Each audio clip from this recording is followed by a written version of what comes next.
Soyez les bienvenus à notre culte. Je vous salue dans le précieux nom de notre Seigneur Jésus. Je suis content de vous retrouver malgré les écrans qui nous séparent. Et je vais vous inviter à vous disposer pour recommander ce moment entre les mains du Seigneur. Nous allons prier.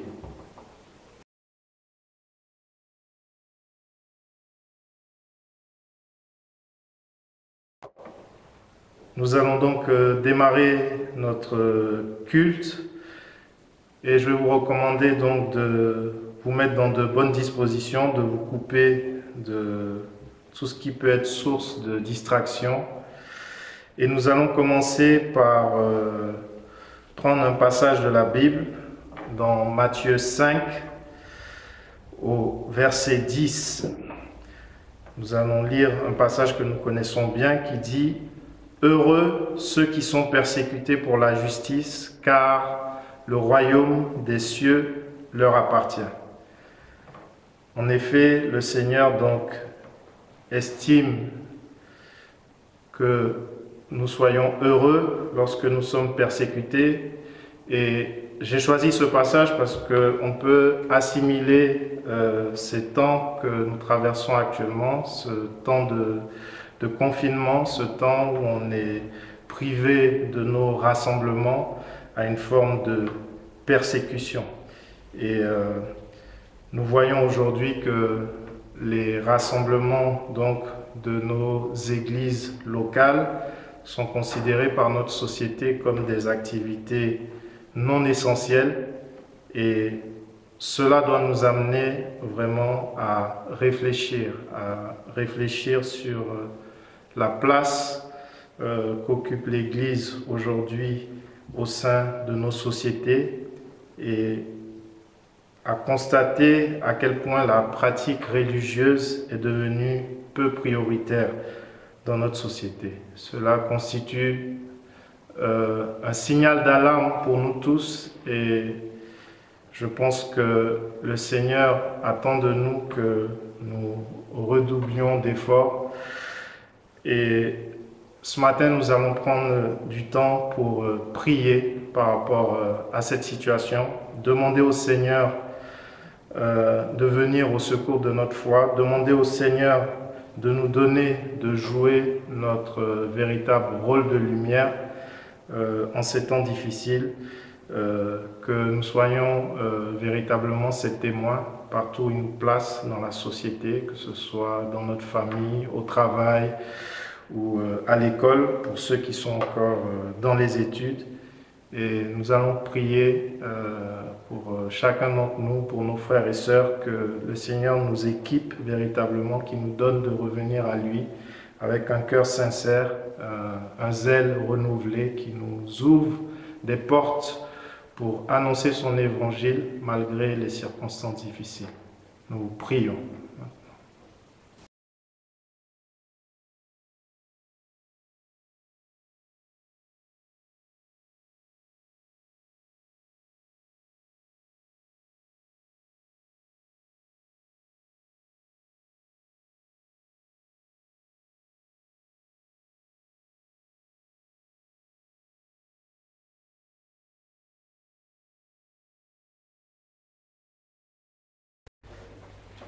Nous allons continuer avec un chant.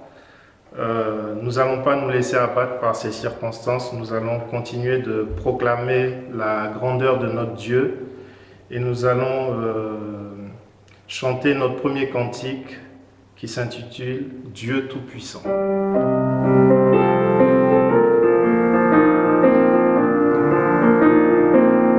Des éclairs de tonnerre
et que les sangs, les douleurs de la terre, je pourrais voir les splendeurs de son ciel.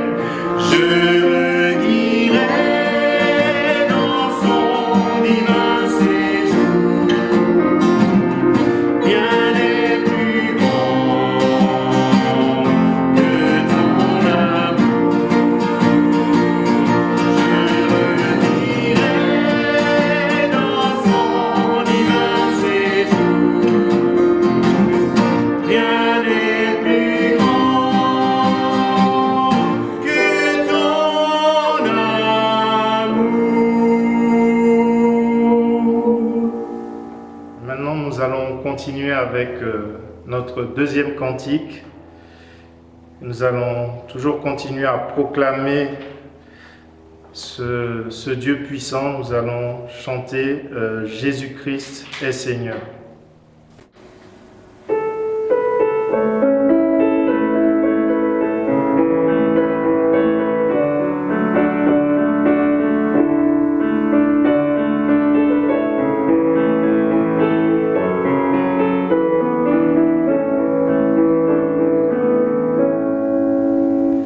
De son trône de clarté, de son ciel de pureté,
Nous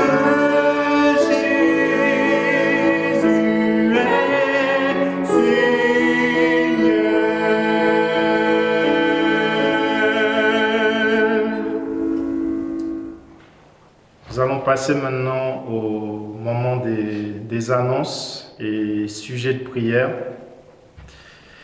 Il n'y a pas de sujet particulier ce matin. Nous pouvons continuer de prier pour nos frères et sœurs que nous portons régulièrement en prière. Nous pouvons continuer de prier également pour notre Église à la suite de la semaine de prière qu'il y a eu récemment. Continuons de prier pour notre assemblée.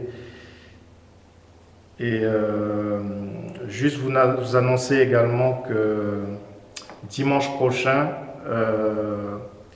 le message va nous être apporté par notre frère James Hutchinson de l'Institut biblique de Bruxelles, qui sera avec nous via la technologie également et qui nous apportera le message dimanche prochain.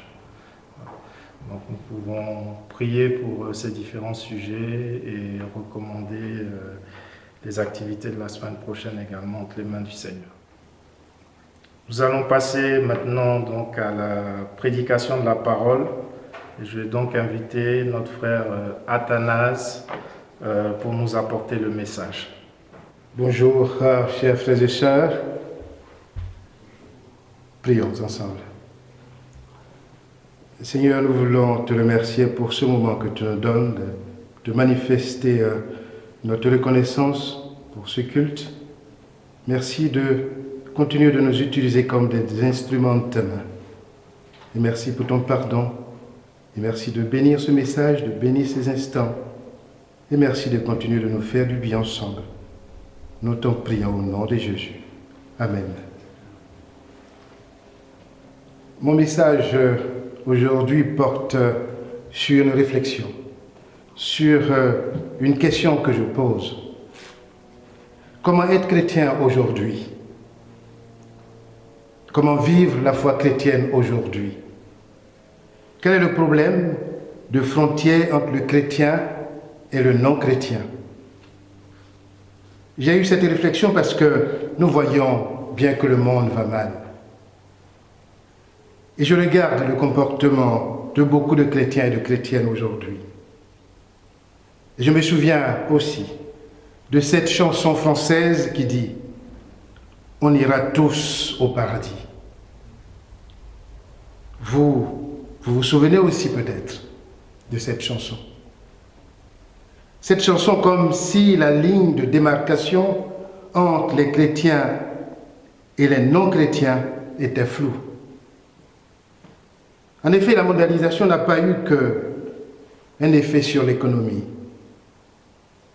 mais elle a eu aussi un effet sur l'Église et sur la foi chrétienne. Les chrétiens aujourd'hui, où qu'ils se trouvent, chantent à peu près les mêmes chants, écoutent les mêmes cassettes, font souvent l'éloge des mêmes prédicateurs. Et ceux qui ne suivent pas le même rite sont considérés comme des conservateurs. Et Dieu sait que nous, Action Biblique, nous avons été souvent considérés comme des conservateurs. Alors, la question est, dans quel sens nous sommes chrétiens, chrétiennes? Il y a 3 types de chrétiens, à mon sens. Les chrétiens, chrétiennes par tradition. Ils et elles se disent chrétiens ou chrétiennes parce que leurs parents et grands-parents l'ont été depuis plusieurs générations et ont été très actifs dans l'Église. Ces chrétiens et chrétiennes vivent dans une culture dite chrétienne à l'image de leurs parents. Les chrétiens par suivisme. Ils adoptent la foi ou plutôt la religion de leur chef. La conversion de leur chef, qu'ils respectent, entraîne la conversion de tous les villages dans les églises indépendantes africaines. L'appel du chef du village est tout de suite entendu. En 3e position, les chrétiens et chrétiennes par conversion. Ils et elles sont devenus chrétiens, chrétiennes par conversion, c'est-à-dire par une expérience personnelle avec Dieu, une rencontre personnelle avec le Seigneur Jésus-Christ.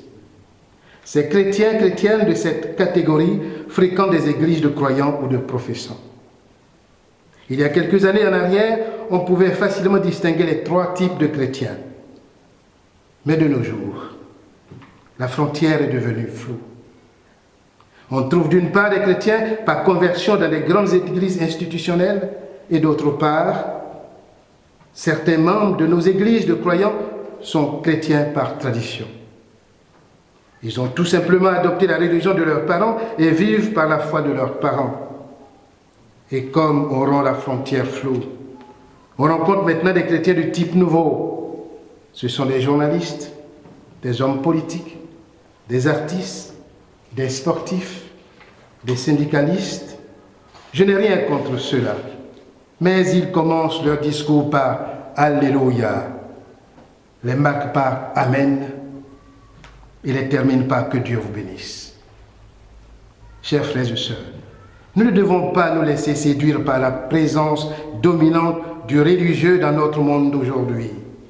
Nous devons être très vigilants dans cet environnement de confusion spirituelle. Tout le monde se dit chrétien. Mais la Bible nous dit que l'on devient chrétien par une nouvelle naissance, par la conversion. Nous allons lire le chapitre, Jean 3, tout le chapitre de Jean 3, que je vais lire avec vous. Entretien de Jésus avec Nicodème. Mais il avait parmi les pharisiens un chef des Juifs, nommé Nicodème. Il vint de nuit auprès de Jésus et lui dit, « Rabbi, nous savons que tu es un docteur venu de la part de Dieu, car personne ne peut faire ces miracles que tu fais, si Dieu n'est pas avec lui. » Jésus lui répondit, « En vérité, je te le dis, si un homme ne naît de nouveau, il ne peut voir le royaume de Dieu. » Nicodème lui dit, « Comment un homme peut-il naître quand il est vieux? Peut-il une seconde fois entrer dans le sein de sa mère et naître? » Jésus lui répondit, « En vérité, je te le dis, si un homme ne naît d'eau et d'esprit, il ne peut entrer dans le royaume de Dieu. Ce qui est né de la chair est chair, et ce qui est né de l'esprit est esprit.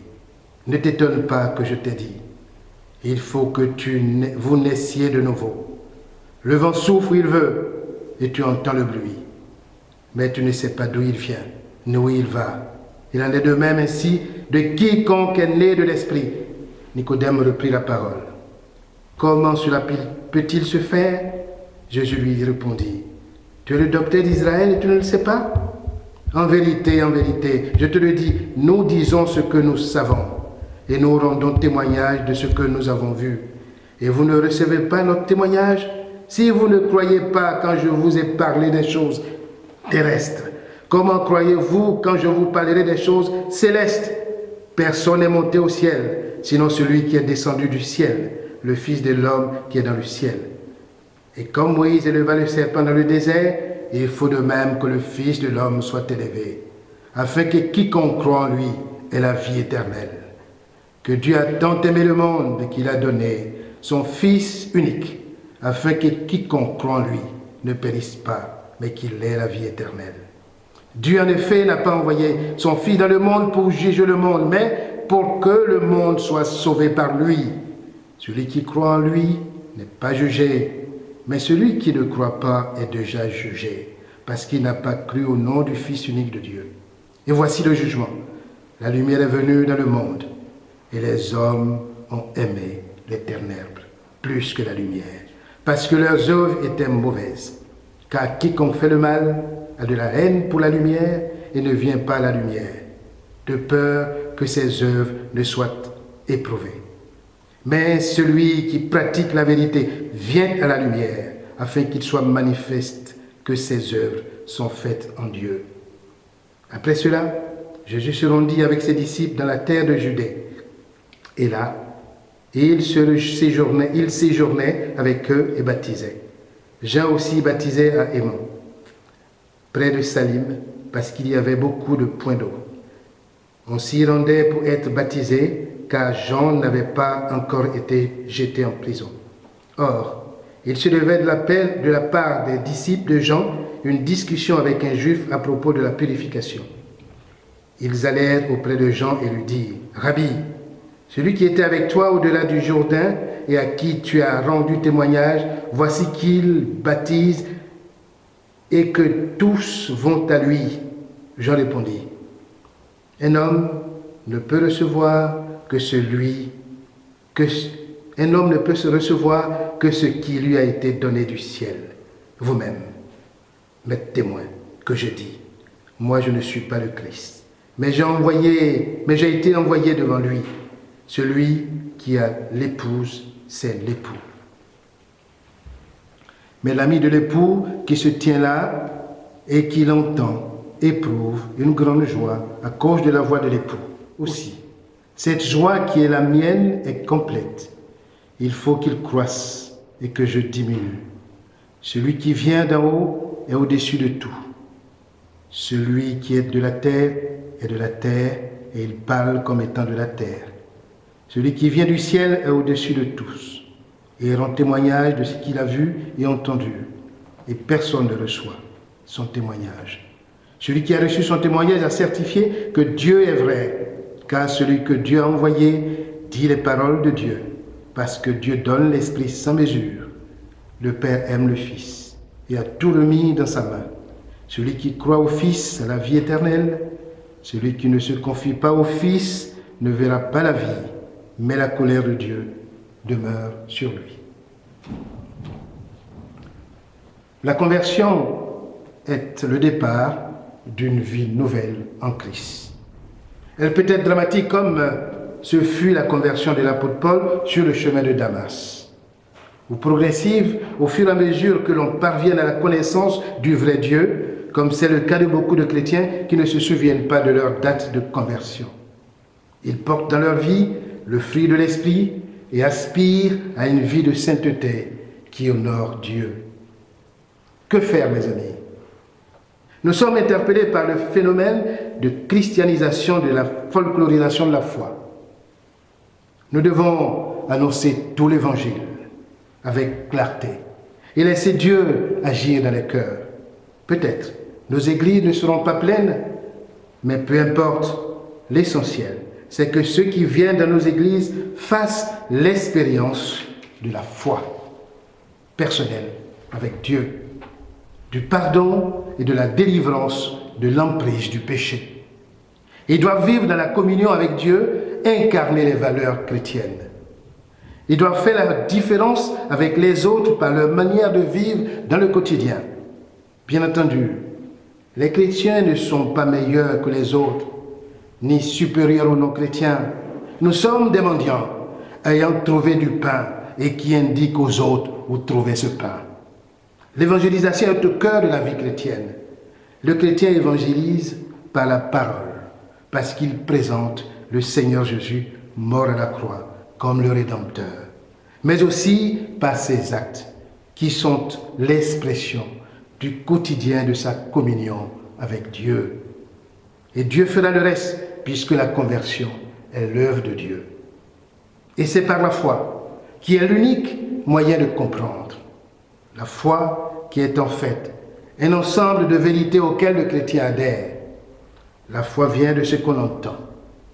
Et ce qu'on entend vient de la parole de Dieu, nous dit Romains 10, verset 17. Il s'agit de vérités essentielles que l'Écriture, c'est-à-dire la parole de Dieu, présente comme telle. La foi doit être vécue comme une expérience personnelle. Le croyant fait une expérience de la paix avec Dieu, le pardon de Dieu et la marche quotidienne avec lui. C'est une expérience qui se nourrit de la lecture et de la prière. C'est une relation intime avec Dieu, avec le Seigneur qu'on confesse. Il y a des personnes qui se disent chrétiens, qui se disent spirituels, et qui oublient que la vraie spiritualité est l'expression personnelle et aussi communautaire de la foi. Au niveau personnel, c'est la prière, et aussi pour ceux qui le peuvent, le jeûne. Au niveau communautaire, c'est par exemple la louange et la Sainte Seine. Il y a des chrétiens qui s'épanouissent par la liturgie et qui pensent qu'elle est l'expression par excellence de la spiritualité. D'autres, comme les pentecôtistes, qui s'épanouissent par la spontanéité et la liberté de chaque chrétien. Ce que moi je pense, c'est que depuis des décennies, la spiritualité est basée sur la doctrine. De nos jours, la spiritualité est basée sur le nombre de jeûnes dans la semaine ou dans le mois à sec ou accompagné d'eau. On organise des louanges et les cultes sont faits essentiellement de chants et de louanges et de refrains accompagnés de danses et de gestes. En réalité, la spiritualité aujourd'hui, dans bon nombre d'églises, est caractérisée par l'exubérance et de la spontanéité. Alors, la question qu'il faut se poser. C'est vrai que ce phénomène peut paraître épanouissant, mais est-ce que les chrétiens ne courent pas un risque inconsciemment? Celui de la superficialité. Parce que la spiritualité est l'expression de la foi. Mais est-ce qu'elle reflète bien la foi? C'est-à-dire la communion avec Dieu et les grandes vérités bibliques dont nous devons nous nourrir. Parce que une spiritualité exaltée au détriment de la foi peut conduire à la superficialité. Si la foi est mal vécue, si elle est mal comprise, qu'est-ce que la spiritualité peut exprimer? Faisons attention pour que nos églises ne deviennent pas un rassemblement de spectateurs dans une salle où les artistes succèdent et où la chair céderait la place au podium, la prédication ou prestation glorieuse du prédicateur qui s'auto-glorifie et livre des révélations directes sans passer par l'écriture divine. Il ne faut pas que le christianisme devienne un christianisme de fête et de façade. C'est le danger de la superficialité. Nous sommes donc aujourd'hui, nous chrétiens, devant de grands défis. Convaincre les croyants de l'importance de vérité biblique, car sans elle, la spiritualité sera vide de sens. Luc 10, verset 21, que je vais lire. Luc 10, verset 21. En ce moment même, Jésus tressaillit de joie par le Saint-Esprit et dit: Je te loue, Père, Seigneur du ciel et de la terre, de ce que tu as caché ces choses aux sages et aux intelligents, et de ce que tu les as révélées aux enfants. Oui, Père, parce que tel a été ton bienveillant dessein. Deuxième défi que nous avons à relever: conduire les chrétiens à l'approbation de ces vérités, à l'appropriation de ces vérités. Il faut rentrer dans la culture de la réflexion comme les chrétiens d'autrefois. Luc 24, versets 27 à 45, que je vous recommande de lire, parce qu'il est assez long. Et la troisième interpellation qu'on pourrait faire: encourager les chrétiens à vivre au quotidien les grandes vérités bibliques acquises et assimilées. 2 Timothée 3, 16. Je vais le lire. 2 Timothée 3, 16. D'ailleurs, ça serait au point final. Toute écriture est inspirée de Dieu et utile pour enseigner, pour convaincre, pour redresser, pour éduquer dans la justice. C'est le défi que nous devons relever, mes frères et sœurs, pour dire ce que nous croyons et comment nous croyons. Donc nous remercions notre frère Athanase pour le message et nous allons continuer avec notre troisième chant, Entre tes mains, j'abandonne.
nous allons passer maintenant un temps important de notre culte au moment des offrandes. Et nous allons prendre nos Bibles, donc dans le livre de Hébreux, chapitre 13, au verset 16. Je lis, donc n'oubliez pas la bienfaisance et la libéralité, car c'est à de tels sacrifices que Dieu prend plaisir. Donc ce passage est un encouragement donc, à persévérer dans nos bonnes pratiques, malgré la distance. Persévérons dans l'entraide, dans le soutien mutuel, notamment aux plus faibles, et continuons donc d'apporter également à la maison de notre Seigneur. Donc nous pouvons apporter bien sûr par chèque, par virement. Vous pouvez donc demander les coordonnées bancaires de l'Église par mail, ils vous seront transmis, ou préparer vos offrandes chez vous, les mettre dans une enveloppe et les porter à l'Église quand vous aurez l'occasion donc de venir à l'Église. Donc apportons nos offrandes au Seigneur. Donc pour conclure notre moment, nous allons chanter donc notre dernier cantique. Nous voulons voir Jésus élevé.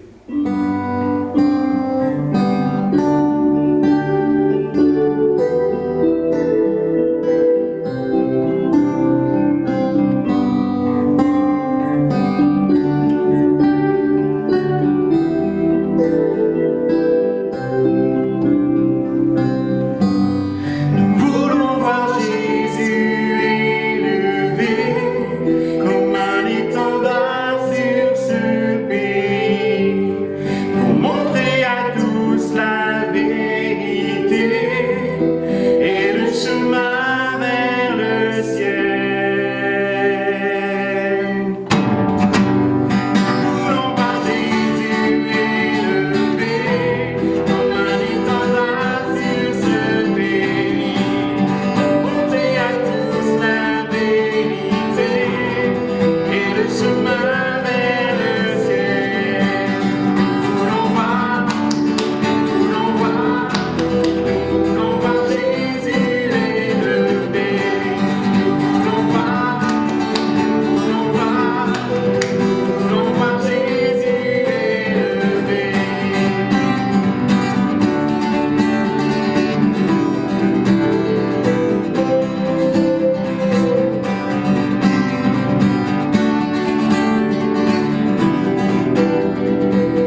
terminer donc par un bref rappel du programme. Nous avons donc notre réunion de prière mardi soir sur Zoom. Vous recevrez donc un lien par mail. Voilà, pour ceux qui ne sont pas inscrits sur la liste des mails, vous pouvez vous rapprocher du pasteur Mardoché afin de pouvoir recevoir le lien Zoom pour la réunion de prière de mardi. Et dimanche, comme je vous l'ai annoncé, nous aurons donc notre frère James de l'Institut biblique de Bruxelles qui nous apportera le message. Et je vais vous laisser donc sur un passage dans Hébreux 13 toujours, versets 20 à 21. Donc je lis: que le Dieu de paix, qui a ramené d'entre les morts notre Seigneur Jésus, devenu le grand berger des brebis, grâce au sang d'une alliance éternelle, nous rende capables de toute bonne œuvre pour l'accomplissement de sa volonté, et qu'il fasse en nous ce qui lui est agréable par Jésus-Christ, à qui est la gloire au siècle des siècles. Amen. Je vous souhaite une bonne semaine à tous et bon dimanche.